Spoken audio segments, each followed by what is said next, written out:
Hello friends, एक बार फिर से स्वागत है आप लोगों का आपके अपने यूट्यूब चैनल मैथ स्कॉलर में। फ्रेंड्स, आज के इस वीडियो में हम लोग डिस्कस करने वाले हैं सांख्यिकी स्टैटिक्स, जो कि एग्ज़ाम की दृष्टि से काफ़ी इम्पोर्टेंट होने वाला है और एनसीईआरटी एग्जाम्पलर क्वेश्चंस को हम लोग सॉल्व करेंगे। बीपीएससी शिक्षक भर्ती TRE 3.0 का जो री एग्ज़ाम होने वाला है उसमें आपका बहुत ही बड़ा रोल प्ले करेगा ये, चाहे आपका क्लास 6 to 8 हो या 9 to 10 हो। क्लियर है दोस्तों? तो हम लोग चलिए इस वीडियो को स्टार्ट करते हैं बिना टाइम वेस्ट किए। आपसे रिक्वेस्ट है फ्रेंड्स, आप इस वीडियो को एंड तक ज़रूर देखें अगर आप चाहते हैं कि आपका एक सीट पक्का हो। क्लियर है? तो सबसे पहला क्वेश्चन समझते हैं। निम्नलिखित में से कौन केंद्रीय प्रवृत्ति के मापक नहीं है? कौन केंद्रीय प्रवृत्ति के मापक हैं? क्लियर है दोस्तों? तो आपको पता होगा दोस्तों, पहला ऑप्शन है आपका माध्य, माध्यक, बहुलक, एक से अधिक, इनमें से कोई नहीं।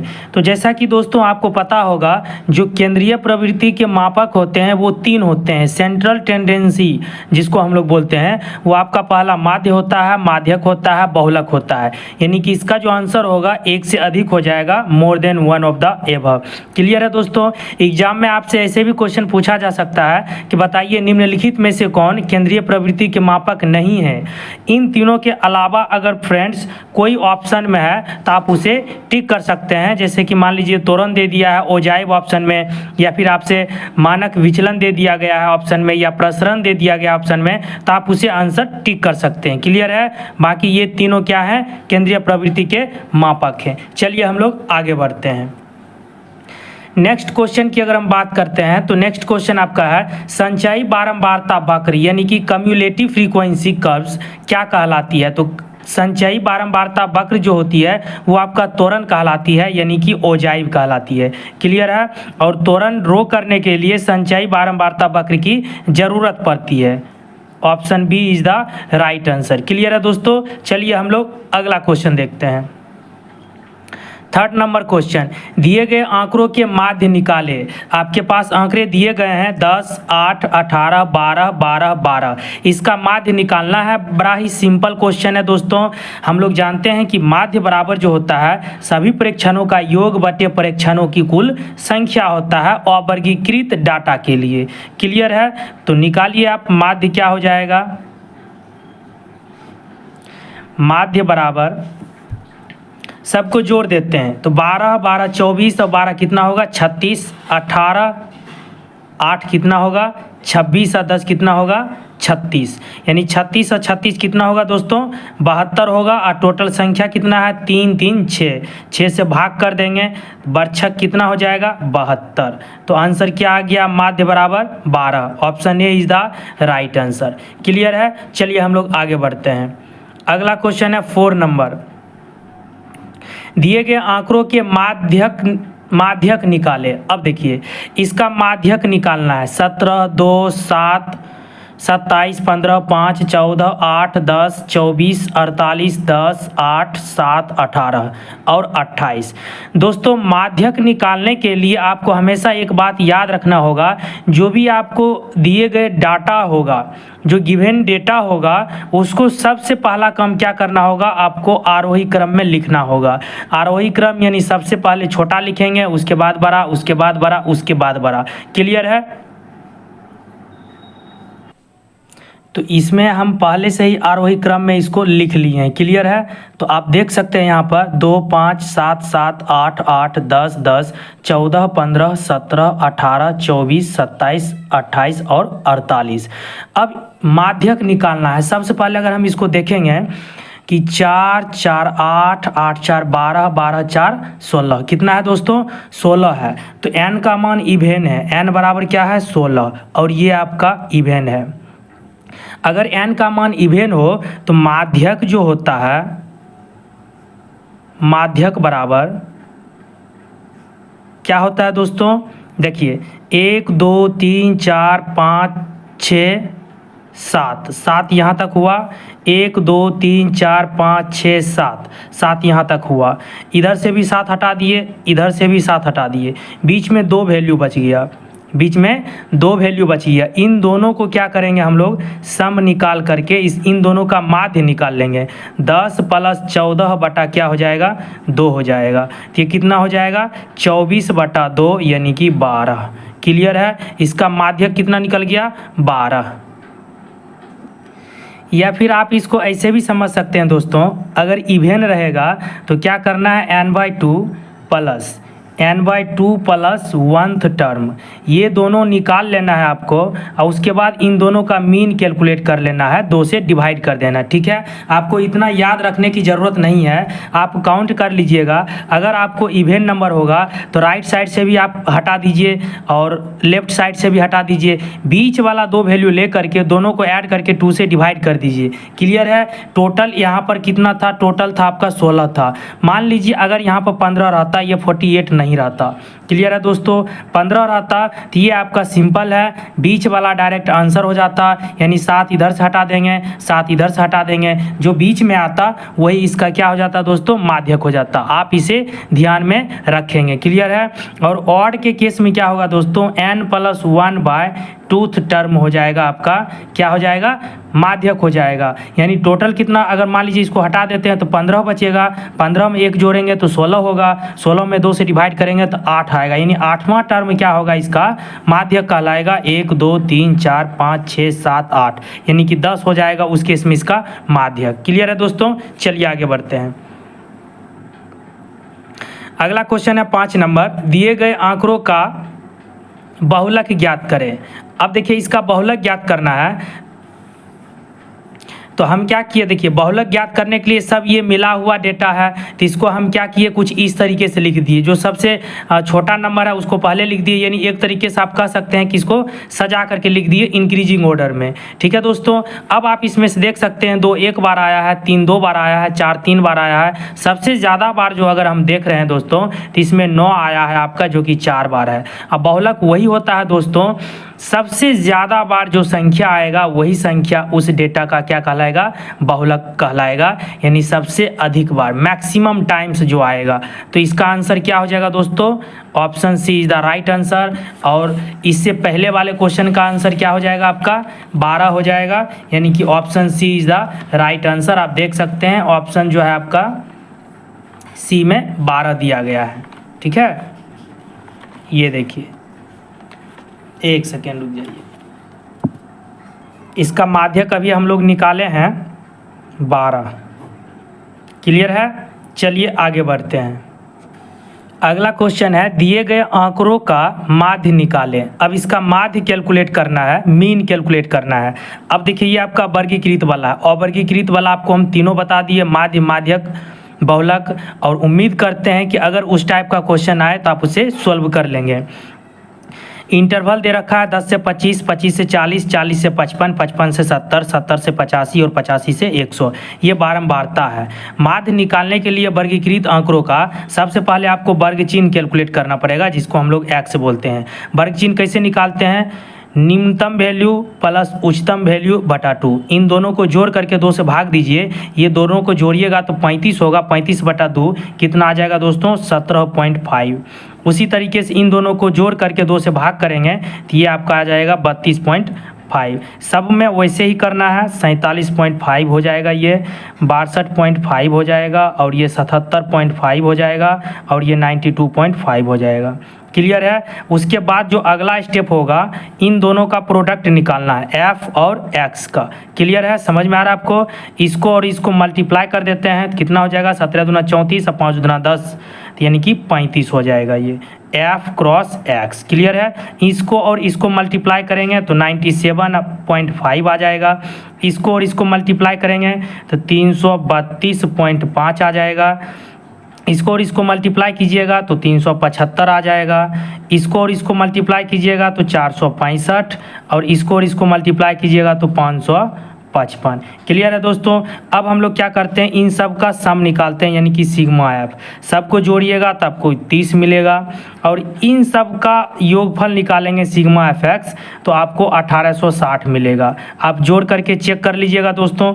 क्लियर है। अब हम लोग जानते हैं कि जो माध्य होता है मीन, वो होता है सिग्मा एफ एक्स बटे सिग्मा एफ, वर्गीकृत आंकड़ों के लिए। क्लियर है दोस्तों? मान रख दीजिए सिग्मा एफ एक्स, इन सब का जोड़ कितना आया है 1860, और इसका जोड़ कितना आया है दोस्तों तो 30। काट दीजिए, 3 छक 18, 3 दूनी 6, इसका आंसर क्या आ जाएगा 62। Option A is the right answer. Clear है दोस्तों? ध्यान रखिएगा, जब भी वर्गीकृत आंकड़ों का आपसे माध्य पूछा जाएगा तो 2 चीज़ एक्स्ट्रा निकालना है। एग्जाम में आप कोई भी तरीका से बनाइए, वो सबसे आसान तरीका यही है, ठीक है। बाकी निकालने का तो और भी तरीके हैं, लेकिन एग्जाम में आपसे ये नहीं कहता है कि आप इसी तरीका से सॉल्व कीजिए, उसको सिर्फ आंसर से मतलब है। 2 चीज़ एक्स्ट्रा क्या निकालिएगा, वर्ग चिन्ह निकालिएगा। कैसे निकालते हैं तो क्लास इंटरवल के दोनों वैल्यू को जोड़ करके 2 से डिवाइड कर देते हैं। f इंटू एक्स कैसे निकालते हैं तो बारंबारता और वर्ग चिन्ह को मल्टीप्लाई करके सबको जोड़ देंगे, इसको सबको जोड़ देंगे, डिवाइड कर देंगे, वही दोस्तों क्या हो जाएगा माध्य हो जाएगा। क्लियर है? चलिए हम लोग आगे बढ़ते हैं। अगला क्वेश्चन है दोस्तों, दिए गए आंकड़ों का माध्यक ज्ञात कीजिए। अब इस क्वेश्चन का माध्यक निकालना है, और ये भी वर्गीकृत आंकड़ा है। माध्य तो हम लोग सीख लिए, अब माध्यक सीखते हैं, उसके बाद बहुलक देखते हैं, ठीक है। एग्जाम में क्वेश्चन आपसे पूछा जा रहा है माध्य, माध्यक और बहुलक से, इसीलिए आपसे क्वेश्चन छूटे ना, ये बात आपको ध्यान रखना है, प्रैक्टिस करते रहना है। इस क्वेश्चन को चलिए हम लोग समझते हैं। देखिए, माध्यक निकालने के लिए आपको एक चीज़ एक्स्ट्रा निकालना पड़ेगा, उसको हम लोग बोलते हैं संचयी बारंबारता, कम्युलेटिव फ्रीक्वेंसी। क्लियर है? आपको ध्यान में रहेगा, संचयी बारंबारता इसको हम लोग बोलते हैं। अब वो कैसे निकलता है तो देखिए, ये 2 3 2 5 8 5 13 13 6 19 19 19 3 19 3 कितना हो जाएगा दोस्तों 2 हो गया, 3 2 5 हो गया, 8 5 13 हो गया, 13 6 19 हो गया, 19 6 कितना होगा दोस्तों 25, 25 3 कितना होगा 28, और 28 2 कितना होगा 30 होगा। क्लियर है? समझ गए? अब हम लोगों को क्या करना होगा, n ये हो गया टोटल, इसी को हम लोग n के नाम से जानते हैं, ठीक है। अब हमें चाहिए n/2। जब आप n/2 निकालिएगा तो 30 बटा क्या होगा 2 बराबर 15। अब क्या करना है देखिए, अब वैसा वर्ग अंतराल सेलेक्ट करना है, यानी कि मीडियन क्लास। n/2 निकाल लिए 15। अब 15 या इससे अधिक, 15 के आसपास या इससे अधिक वैल्यू सेलेक्ट करना है, किस में CF में, संचयी बारंबारता में। तो देखिए, इसके आसपास कौन सा वैल्यू है, 13 भी है, 19 भी है, आसपास 13 भी है, 19 भी है, लेकिन इससे कम नहीं, इससे ज़्यादा वाला वैल्यू हमेशा लेना है। अब देखिए, इससे ज़्यादा वाला वैल्यू की अगर हम बात करते हैं दोस्तों, तो यहाँ पर कितना है 15 से ज़्यादा 19 है। अब 15 से ज़्यादा 25 भी है, लेकिन 25 कुछ ज़्यादा ही बड़ा है 15 से, मतलब इसके आसपास वाला वैल्यू सेलेक्ट करना है जो थोड़ा सा बड़ा हो। ध्यान रखिएगा, ये वाला हो गया 19, और इसके सामने वाला जो मीडियन हो गया दोस्तों, इसी को हम लोग बोलते हैं मीडियन क्लास। क्या दिख रहा है आपको, क्या बोलते हैं मीडियन क्लास।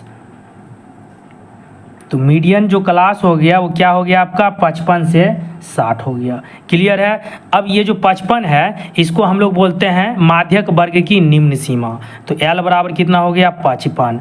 इन दोनों का डिफरेंस कितना का है 5, तो इसको हम लोग बोलते हैं वर्ग आमाप, जिसको हम लोग 5 से डिनोट करते हैं। क्लियर है दोस्तों? उसके बाद अगर हम बात करते हैं CF, यानी कि संचयी बारंबारता की अगर हम बात करते हैं, तो संचयी बारंबारता क्या होता है, जो आपका माध्यक वर्ग है, ठीक है, उससे जस्ट ऊपर वाला संचयी बारंबारता वैल्यू लेते हैं हम लोग CF 13। क्लियर है? 19 नहीं लेना है, इससे जस्ट ऊपर वाला वैल्यू लेना है, ठीक है। उसके बाद आपका F, अगर हम बात करते हैं F की, तो इसके सामने वाला जो वैल्यू होगा यहाँ पर, ये आपका F होगा 6। तो आप देखिए इसमें कितना सिंबल आपको याद रखना है, 4 सिंबल। L क्या होता है, माध्यक वर्ग की निम्न सीमा 55 हो गया। H क्या होता है, वर्ग आमाप होता है, यानी कि डिफरेंस कह सकते हैं आप, रेंज कह सकते हैं। 55 और 60 का डिफरेंस कितना है 5, तो यही हो गया वर्ग आमाप H। उसके बाद CF जो होता है वो आपका माध्यक वर्ग से ठीक ऊपर वाले वर्ग की संचयी बारंबारता होता है CF, तो 13 हो गया। और F क्या होता है, माध्यक वर्ग की बारंबारता होता है, तो 6 हो गया। क्लियर है? चलिए हम लोग अब फॉर्मूला यूज करते हैं। माध्यक बराबर होता है दोस्तों L plus n/2 minus C F बटा एफ इंटू एच।